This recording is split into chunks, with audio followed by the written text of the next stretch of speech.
people, not like, oh, women. We need, like, it's just, and it comes from my heart to them, and then we help. So we go look for help. Like an amazing story that I just can't stop telling was one day a woman wrote from the hospital, I'm dying. Nobody is, the Nigerian hospitals, it was Luth, they were on strike. And she was just on the bed. Nobody was attending to her. So she wrote to me and said, I may die. I'm pregnant. Nobody's attending to me. Ife, help me, and all of that. And I posted it and told and said, if you know anybody in Luth, I don't want to put them on the blast. Better tell them, I need somebody in my DM right now. Our brain expands as much as we use it. Yes. So the more you stick to that problem, your brain continues to expand and the pathway for solution continues to open. But when you say it's not going to work, you drop it.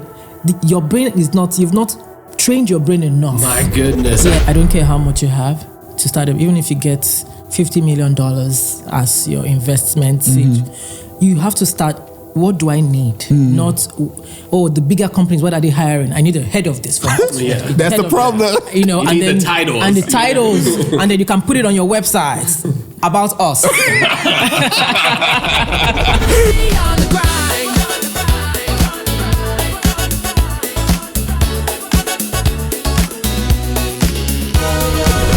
What's going on, beautiful people? Welcome to another episode of Beyond the Grind. BTG. Hey, if this is your first time tuning in, welcome. And please don't forget to hit that subscribe button so that you don't miss out on any of our future content. Our podcast is for the doers and the dreamers who want to put their lessons into actions. My name is Kay. I'm Alan. And I'm Tosin. And today we've got a very special guest. That's right. She is a founder, storyteller, and community builder who has built one of the most impactful women-led platforms and skincare brands out of West Africa. She is the mind behind Dang Lifestyle and Diary of a Naija Girl, where she has created a space for women to connect, grow, and feel seen.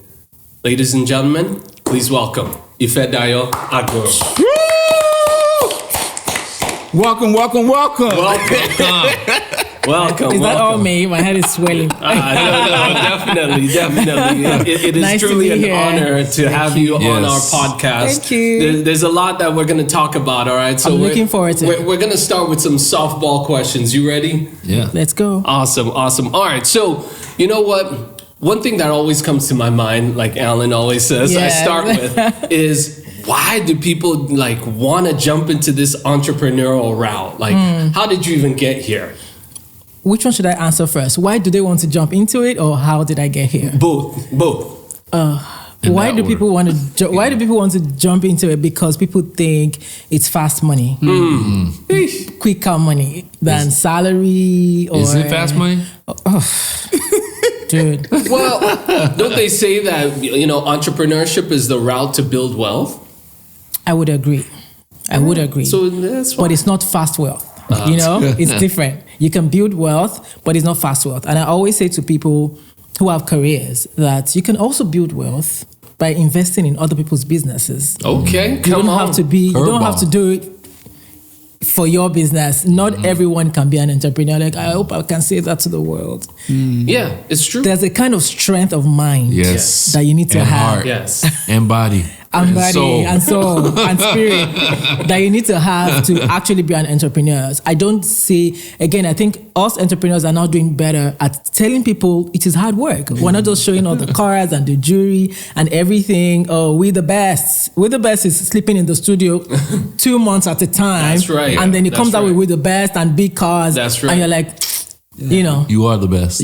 I'm going for that, So I feel like that's what people want to jump into it because it looks like it's better than the career path, right? So they want to quickly, and it looks glamorous until they get into it. Well, I mean, that's what most people post, right? Because, Yes. I mean, I'm sure we've all seen the social media post of, that guy that goes around interviewing billionaires. I know. What do you do for a living? What do you do for a living? I'm a billionaire. Yeah, so the frame is, they're walking up to this guy or woman that has like a G-Wagon or a Ferrari or a Lamborghini. And the person says, so you're already sold. Yeah. I make so amount a year. Yeah, and they are not telling us. And they say, "Oh, what advice do you have?" They say, "Work hard." Work hard. If only.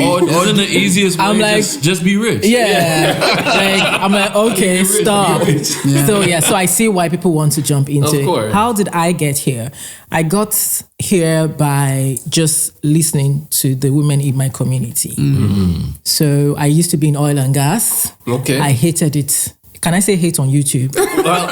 When you say oil and gas, what side of oil and gas? Downstream oil and gas. I was in supply chain, then later started my own business where someone invested with me, and then I was doing all the job and getting a percentage of it. Nice. And returning, every month. But oil and gas is money now, so... Yes, it is money. I don't deny that it's money. Or it could be a lot of money.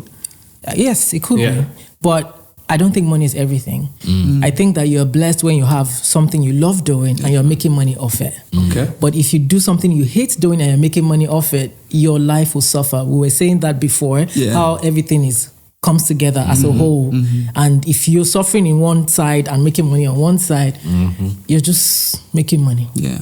And I like the fact that you mentioned how even though you were making money, you didn't necessarily like. I was unhappy. I what hated you were it. doing. I hated the job. And it sounded like, is that how you kind of pivoted into turning emotional storytelling into a paying customer base? Can you kind of talk to us about that?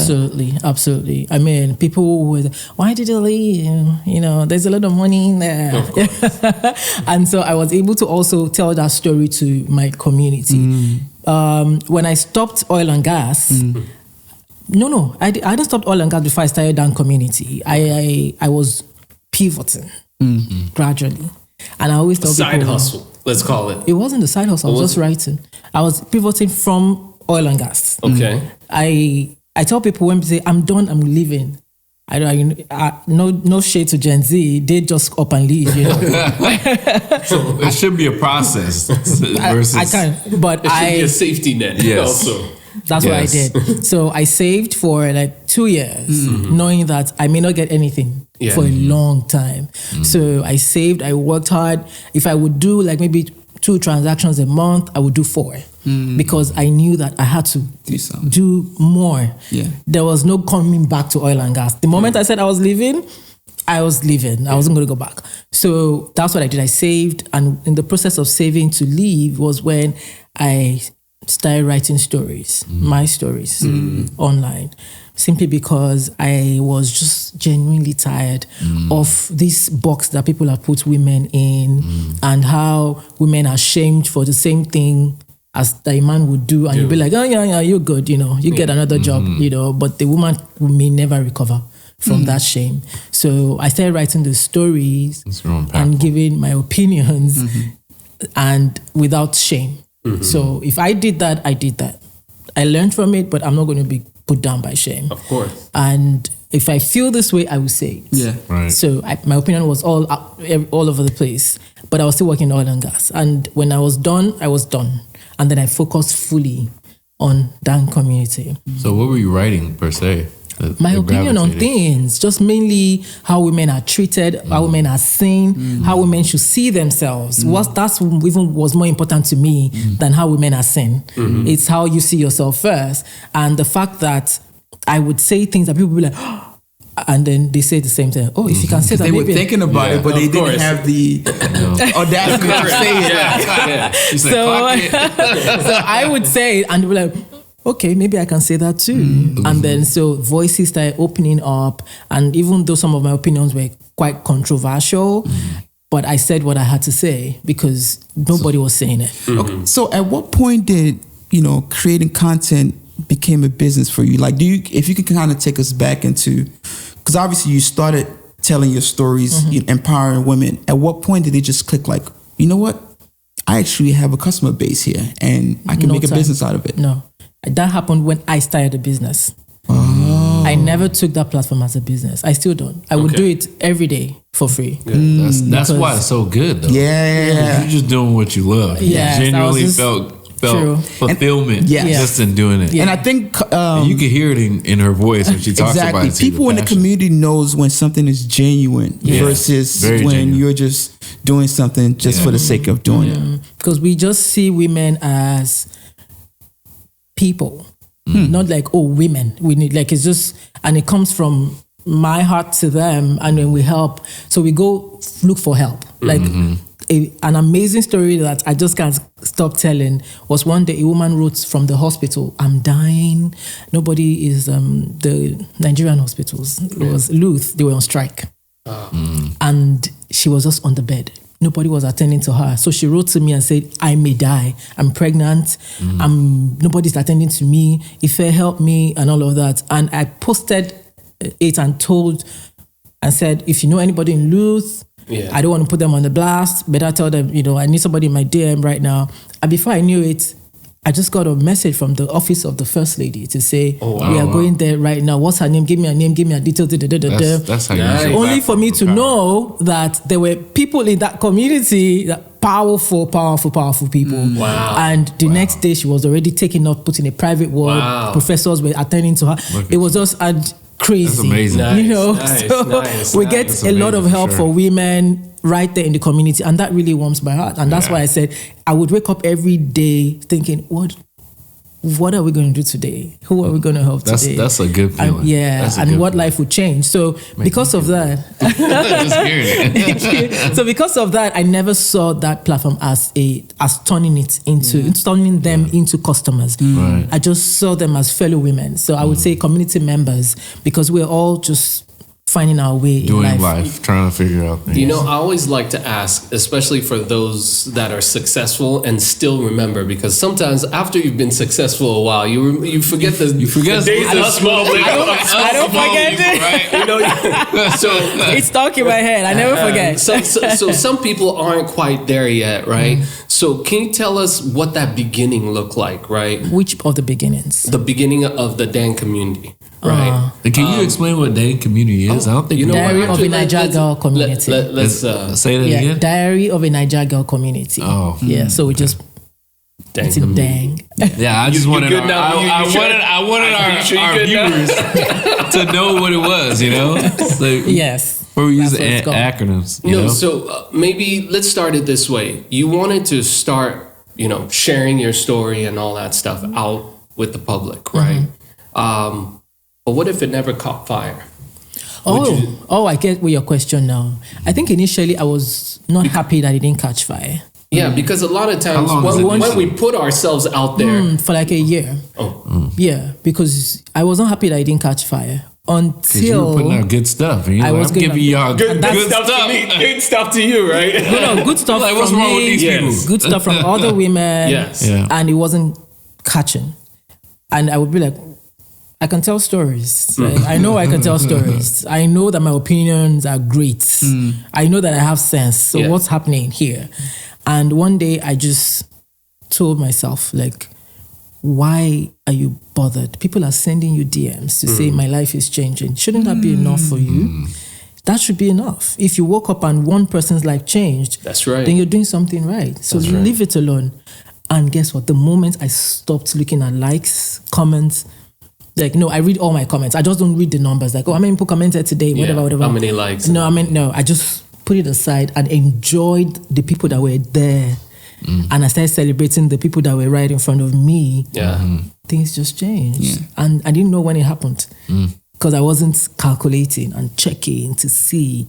And in 2016, when I started, internet wasn't this go viral moment. Thing. I didn't want to go viral. I just wanted more people to see what I was doing, and it wasn't happening for a while. And I think maybe I was in a hurry actually, because 1 year is not really a long time to grab people's attention and keep them. There are two different things. 1 year looking back is not a long time. But 1 year while you're in it, I agree. Right? I agree. I mean, in that 1 year, can you remember maybe an estimated amount of posts that you made?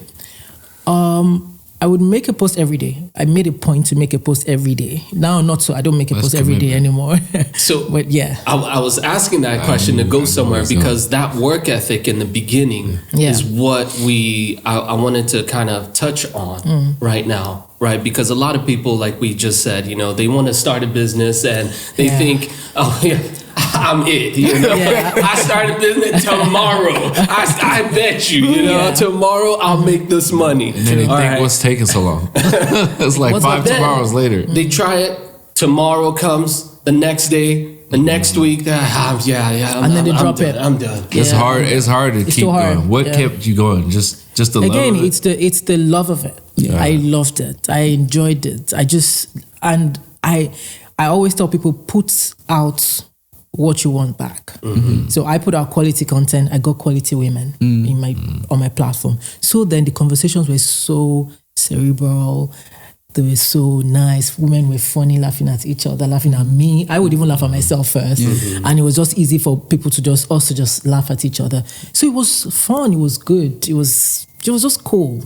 And also helping people. So that was just a whole package. You know what, Ife, you make sense here because we live in a world of instant gratification, right?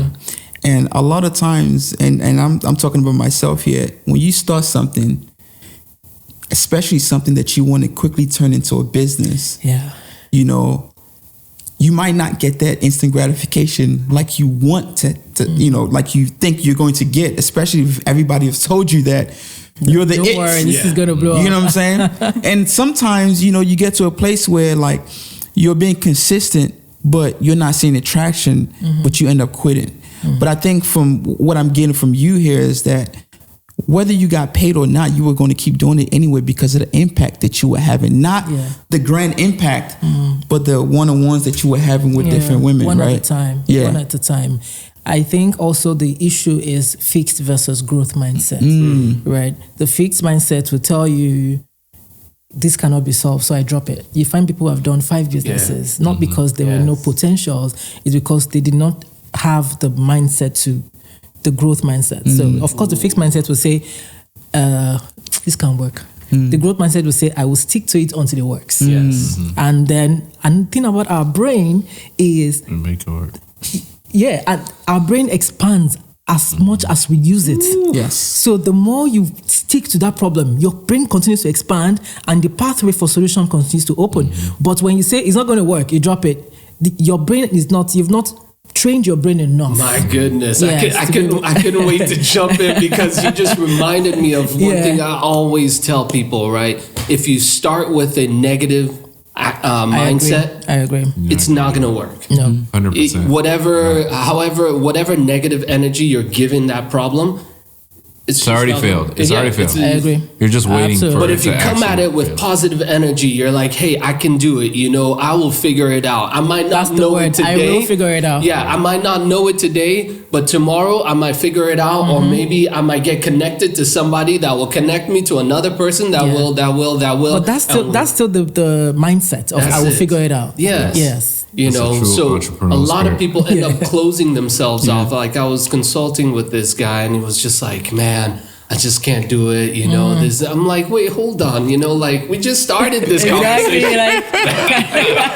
Are you venting or are you serious? That negative energy is already closing off my mind to be able to think creatively. Exactly. To be able to like, because you don't even want it. Yeah. So you and don't. that's why we need to be careful with the people we have around. I agree. Yeah, because they say that you just have to detach quickly because they will affect you. Yes, because you can go through a tough time, but not use the words like that. Yes. Like, yes, this is difficult, but we got to figure out a way how to do this. Yes. Versus like, this ain't working. It's too hard. This is too hard. It's just too hard. I can't do it. You're convincing yourself at that point. In fact, one of the things that's been on my mind that I've been wanting to ask you, because obviously now you're at a stage where you're speaking to almost 1 million women. Right? Or over 1 million women. Whoa. Sorry. Make sure you get I got to get my facts right. Don't try to put her down there. Now, here's the thing. I mean, you've already talked about your humble beginnings, you know, how things didn't necessarily take off at the beginning, but eventually, due to you being consistent, you were able to get to a place where now you have a huge platform. So from a authentic perspective, like what do you do to make sure that, you know, your audience know that you are a very authentic person without losing? Because sometimes when people grow and they get this huge audience, they become like a brand robot, where it's like they just, whatever comes their way, they just, you know what I'm trying to say? I know what So you're how do you trying to keep that consistent, authentic self? I think that your audience know when you don't follow the crowd. They know when you're not trying to go viral. They know when you're not just talking to stay on the internet. That's the key. They know when you're not trying to go viral. Yes, they know when you're not just speaking so you can stay on the internet. I don't have to say anything if I don't have anything to say. That's right. And so I don't say anything. If I have something to say, they know that I have to say something. And it also shows in how I come out. Like, I don't have to use makeup. I don't have to wear the best clothes. I don't have to carry the best bags. I just show up as I am. And I've done that from 2016.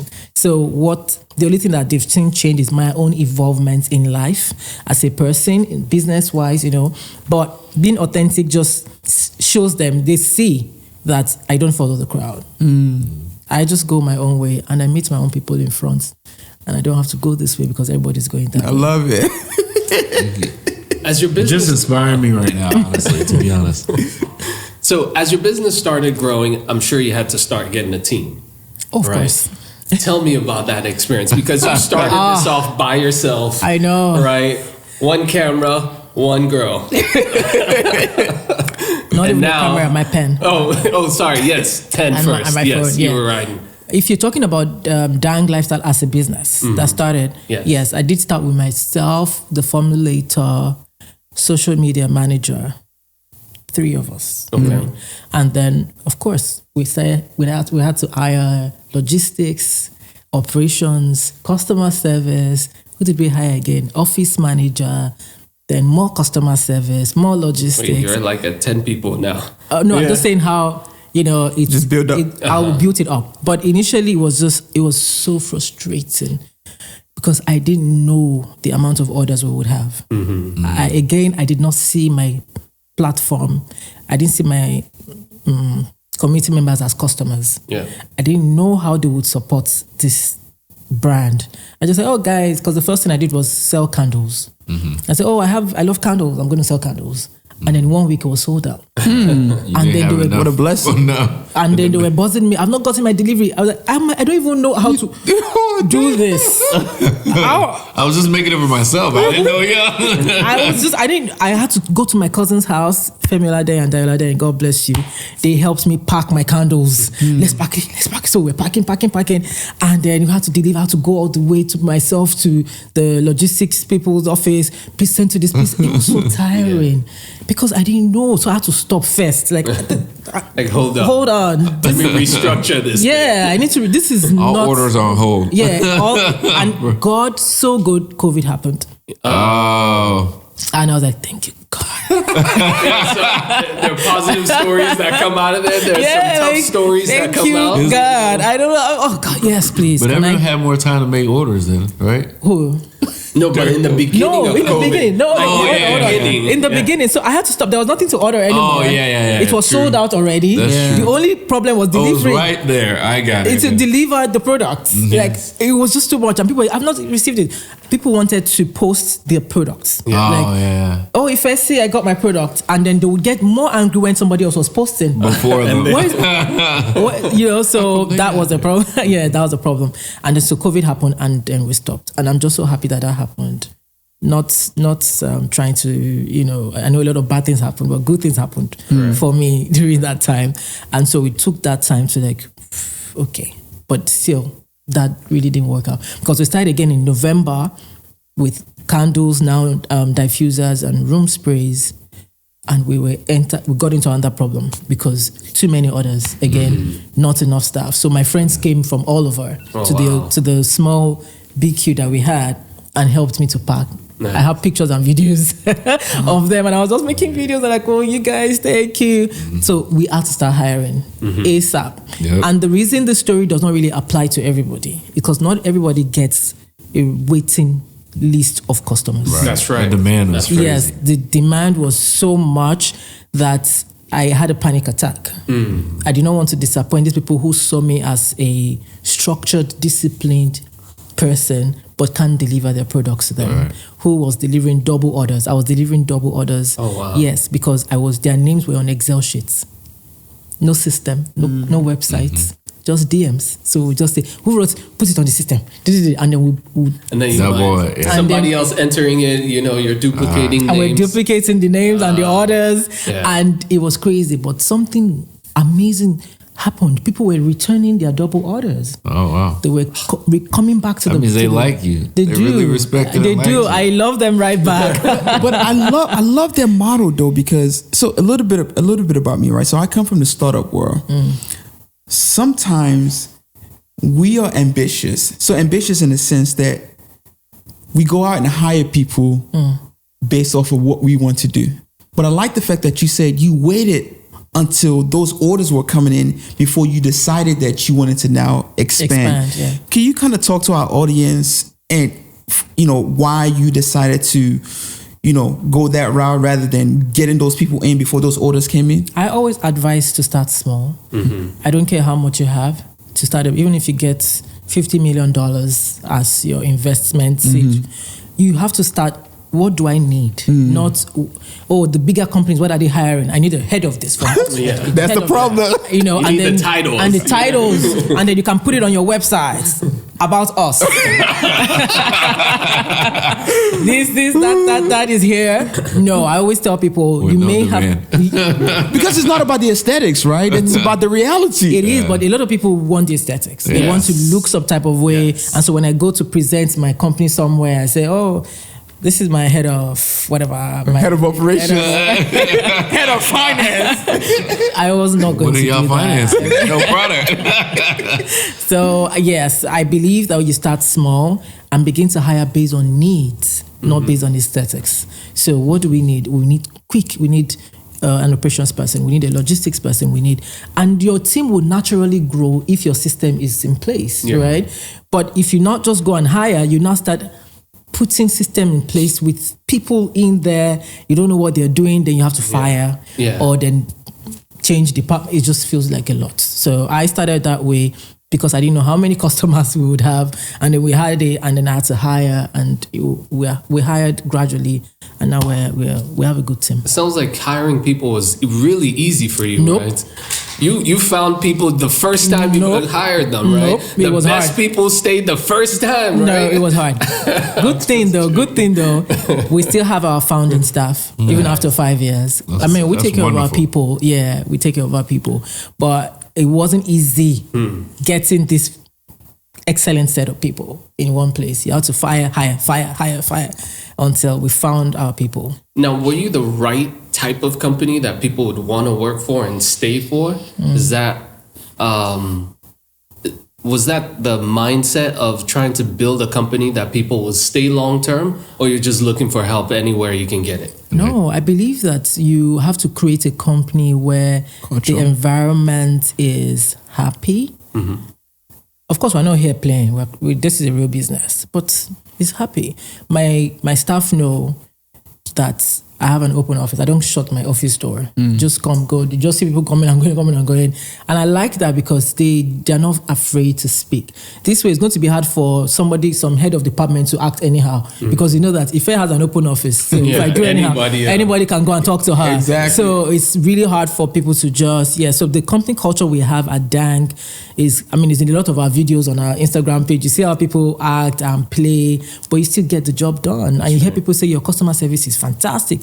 But you see us not acting that serious, but our systems, culture, value, policies are in place. You have to stick to them any which way, but also know you will grow here and you'll be happy. That's our company culture. I want to ask a question, but I'm not sure if I should be asking. I'll ask it anyway, right? You're amongst friends. So, one of the narratives out there is that Beyond the Grind is quote unquote for men. So for men. Right. Because it's just three guys up here. And I disagree with that, right? Yeah. Anyway, so the reason why some women say that they don't watch the podcast is because they think that quote unquote men build businesses different from women. And I never understood that. Have you ever heard such a thing before? I've seen such a thing. I've not heard such a thing. I've seen. Can you talk to us about how women build businesses different from men? Men like talkers. If we talkers, yes, men like talkers. This is the first time me hearing this. Hold on, I'll tell you. It's her experience. Look at you talking. Look at us talking. Let her talk, man. See, men like talkers. So a man and a woman would interview. The man would say, you would say, do you know how to create an iPad? And the man would say, I don't know how to create an iPad, but I have created a phone, okay?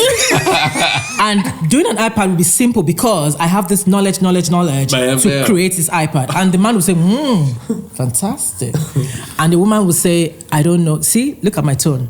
I don't know how to create an iPad, but I would learn. And you say, this girl doesn't know what she's talking about. And you go with the man. Why? Just said the same thing.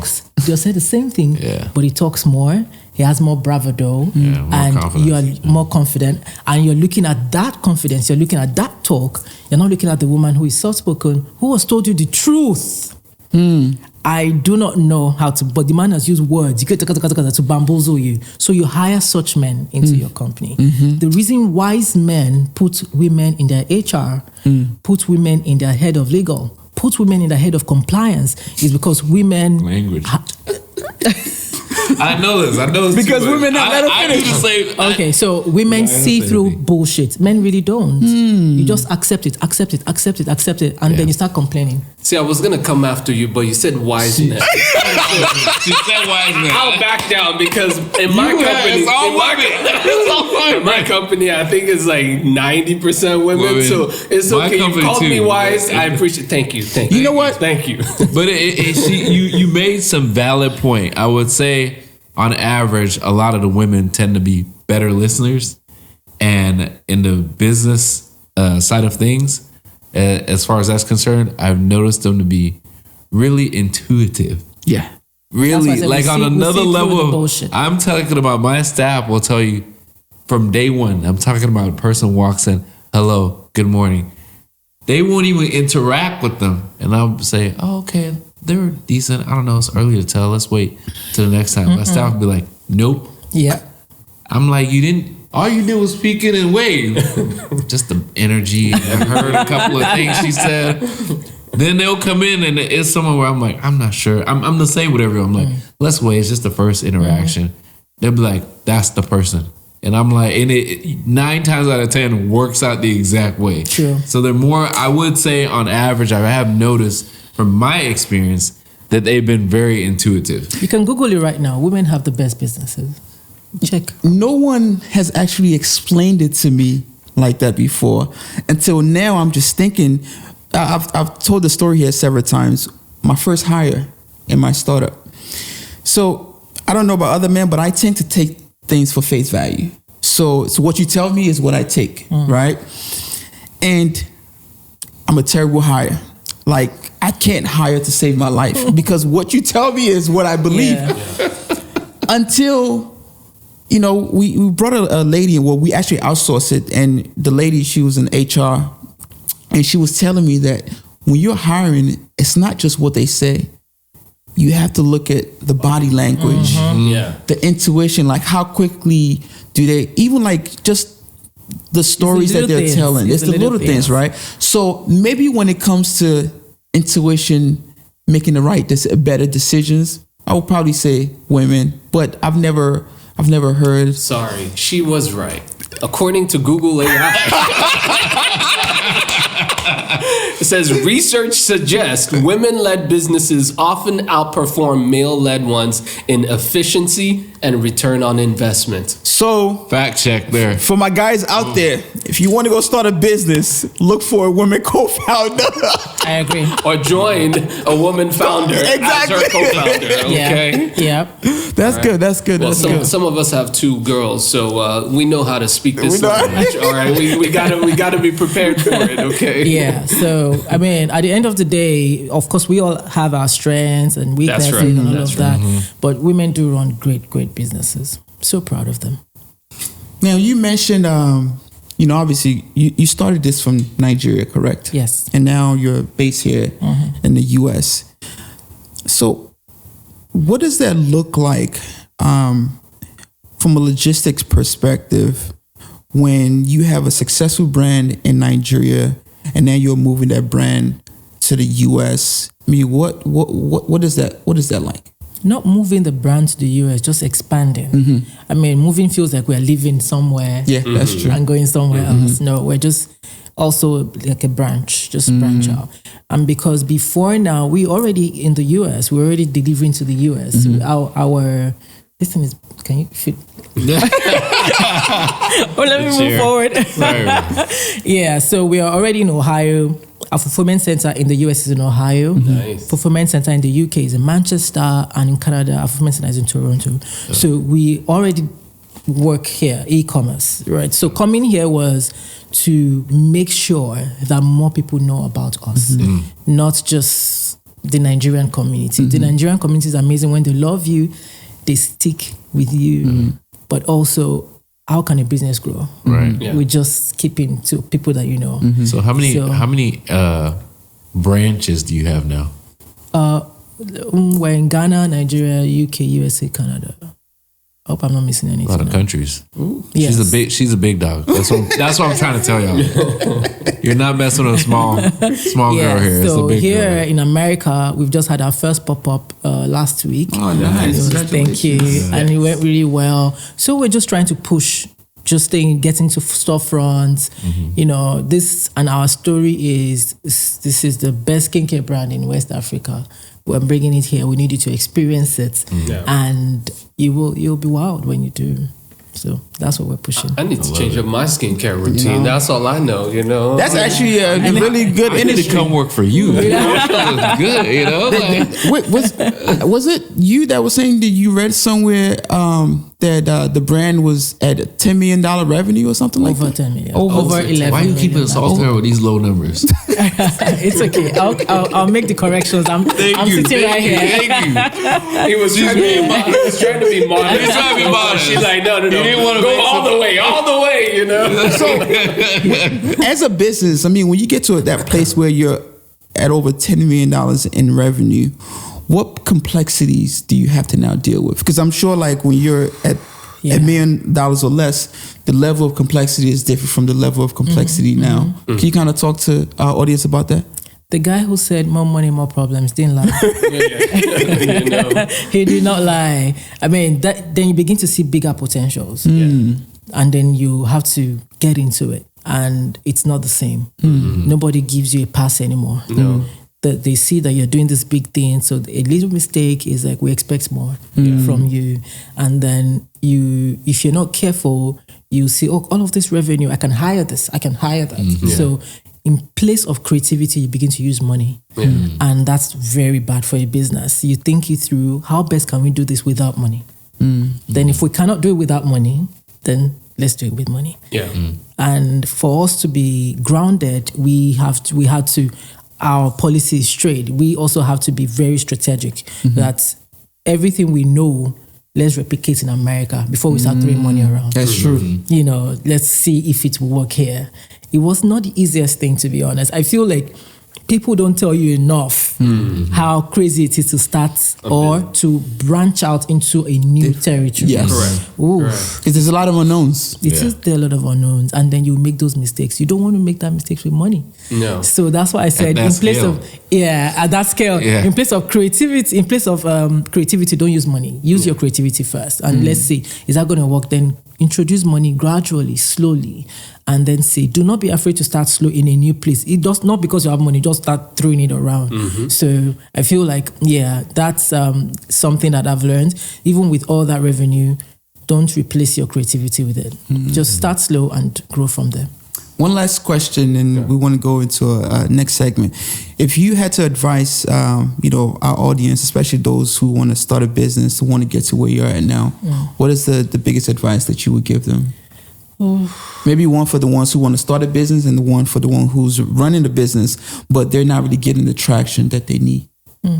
For people who want to start a business, I always say research is king, not money.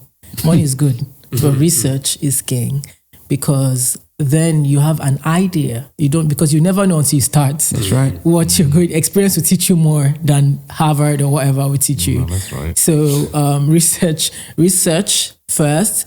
have your strategy, business model in place, then ask the people who know questions. Don't be shy. Don't be afraid. That's right. Ask. If you cannot ask them physically, go to Google. How did Jeff Bezos start his business? You see videos of him saying how he started his business. Now you're gonna type in how did Ife start? It's all about the internet. So I think that's the first thing you should do. For people who are in it, systems will never go out of fashion. That's right. Because you could go to bed. Say nobody's going to motivate you. Right. Someday your willpower is gone. You don't have it, but your system will never break down. So it's better you put your system in place, and then when you're sick, ill, mentally drained, you don't have to shut down your business. Things will continue to work because of the system that you put in place. That's right. Okay, well, before we wrap up, we're going to go into our segment called Off the Top. I'm just going to ask you a series of questions. I don't want you to think about it. Just want you to fire and ask the questions. Okay. All right. What's harder, building a business or building a community? Building a community. Coffee or tea? Tea. What's your biggest inspiration? My mama. City you feel most like yourself in? Things what? City that you feel most like yourself in? Oh, it's not a city. It's a small town in south of France. Cannes. Ooh, heels or sneakers? Sneakers. Favorite way Why'd you say that so softly? The pain. Because people don't really believe them. Like, I really don't like wearing heels. Favorite way to unwind after a tough day? Watch rubbish TV. Read a book or watch a TV show or movie? Oh gosh, both, please. Fame or freedom? Freedom. What is fame? One word that your friends would use to describe you. Dogged. If you weren't doing what you're doing now, what would you be doing? I'll be a travel blogger. Well, you passed it. Thank you so much, Alan. Round us up. All right. Thank you so much for our lovely guests for, coming to hang out with us, teaching us. Yes. I'm so inspired. Thank you. Guys should be too. Definitely. For sure. She has so many nuggets and she's so genuine. And I hope all of you guys learned out there how to be genuine and how it can really help your businesses. And the main thing I took from here was being genuine and also the systems, right? Yeah. That will carry you through all the ups and downs. Yeah. Until next time, I want you guys to like, subscribe, follow, and follow her too. Yeah, where Read her can they blog. find you? I'm sure you put it on the screen. Yeah. They'll put it on the screen. It's at the bottom. Oh, you already know her. Never mind. It's just- Mind. The Diary of a Naija Girl. Until next time, guys. Peace. To make strategic decisions and take calculated risks. We'll also talk about future-proofing your business so you can build a lasting legacy and true freedom. This isn't a one-sided conversation. We're all on this journey together to build a life and a business that works.